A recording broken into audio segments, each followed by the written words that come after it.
Perché è importante saper improvvisare? Beh, è un atto che tendenzialmente potremmo saper fare con naturalezza. È legato strettamente all'istinto dell'uomo. Nel mondo del teatro è la messa in scena di situazioni senza una sceneggiatura. Si creano storie nello stesso istante in cui si esegue l'azione, affidandosi alla spontaneità e seguendo l'ispirazione. Certo che però ci vuole un po' di pratica. Se l'argomento ti interessa, allora tuffati nel mio mondo.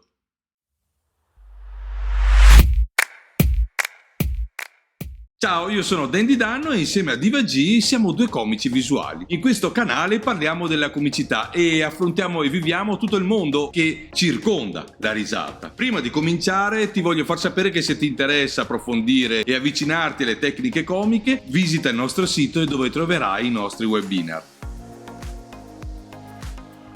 Affidarsi all'improvvisazione nella vita di tutti i giorni potrebbe sembrare imprudente. Siamo così abituati a programmare tutto che abbiamo perso la capacità di improvvisare, sì, di vivere l'istante. Eppure, saper improvvisare ci potrebbe tornare molto utile per riuscire a cavarsela in situazioni inattese che non avevamo previsto. Ma improvvisare spesso non porta con sé un significato positivo. Infatti, si usa comunemente questa definizione per indicare che colui che improvvisa è un dilettante. Ma a noi interessa conoscere più da vicino quest'arte, perché è una delle fondamenta e fonte di ispirazioni per le nostre storie comiche. Il clown improvvisa sempre in tante situazioni, è abituato a improvvisare. Sono proprio gli imprevisti che lo mettono nelle condizioni di far scattare la risata del pubblico. Possiamo dire che il clown non ha paura degli imprevisti. Ma quali sono le origini dell'improvvisazione? L'improvvisazione applicata in campo artistico ha origini ben lontane, basti pensare alla musica. Pare che la gran parte della musica in tempi remoti fosse affidata unicamente all'improvvisazione. Sicuramente prima che venisse definita in codici, la musica traduceva l'espressione spontanea di chi la eseguiva. Ma torniamo a teatro. Anche in teatro deve essere successo la stessa cosa, ma sappiamo per certo che chi fece un grande uso dell'improvvisazione e con tanta maestria furono le compagnie della commedia dell'arte. Non so se lo sai, ma gli attori della commedia dell'arte recitavano senza copione, usavano invece un canovaccio su cui improvvisavano le battute.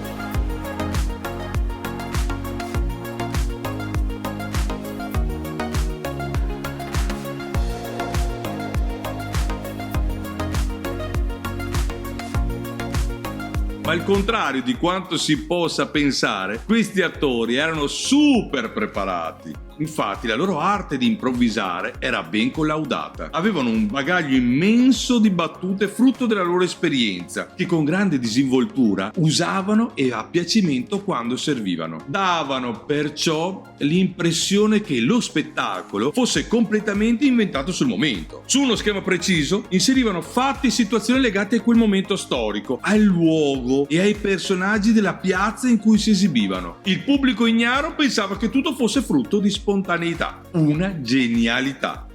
È passato di tempo della commedia dell'arte e comunque l'arte di improvvisare rimane ancora oggi una delle pratiche teatrali più interessanti da usare per la creazione di personaggi e storie. Ma quali sono le caratteristiche dell'improvvisazione? L'ascolto, la spontaneità, saper comunicare, saper rischiare in pubblico e non aver paura di sbagliare. L'improvvisazione è una delle tecniche più utilizzate nei laboratori teatrali per creare il gruppo, per fare in modo che tutti partecipano alla creazione di una storia. È particolarmente indicato per i più giovani, perché incoraggia partecipazione con l'altro e la collaborazione con il gruppo.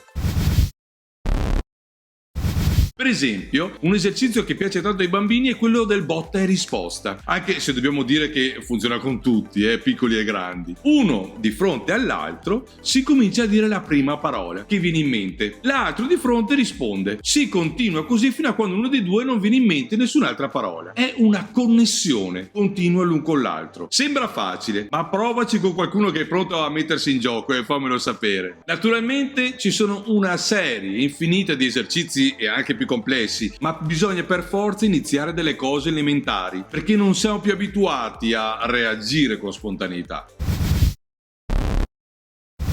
In ambito teatrale oggi vanno sempre più di moda gli spettacoli di improvvisazione, dove attori e pubblico partecipano allo stesso piano di creazione delle scene e entrambi fino alla fine sono inconsapevoli di dove arriveranno. Famose sono pure i match di improvvisazione. Due gruppi di attori si sfidano in diretta sul palco, con l'aiuto del pubblico che alla fine vota il gruppo più convincente. Insomma, l'improvvisazione possiamo dire è un sinonimo di sperimentazione e questo ci piace un sacco. È la predisposizione a vivere il momento che ci piace tanto, è la libertà che si prova ad esternare, a inventare personaggi e situazioni che è eccitante. È la predisposizione a tenere sempre l'atteggiamento propositivo, perché se l'altro non ti porge la possibilità di proseguire la storia, finisce e finisce anche l'improvvisazione. Insomma, non si riesce a costruire. Come maestri nei nostri laboratori noi lasciamo grande spazio all'improvvisazione, la usiamo per fare in modo che l'allievo si senta davvero libero di esprimere le sue sensazioni o di inventarle sul momento. Non c'è cosa migliore di saper giocare a mettersi nei panni dell'altro. Inconsapevolmente recitando, improvvisando, finiamo per ritrovare noi stessi. E tu hai mai partecipato, visto o frequentato una lezione o un corso di improvvisazione? Fammelo sapere nei commenti. Se vuoi, possiamo cominciare insieme. Se il video ti è piaciuto, condividilo, ma non dimenticare di iscriverti al canale e continuare a seguirci. Ciao, a presto!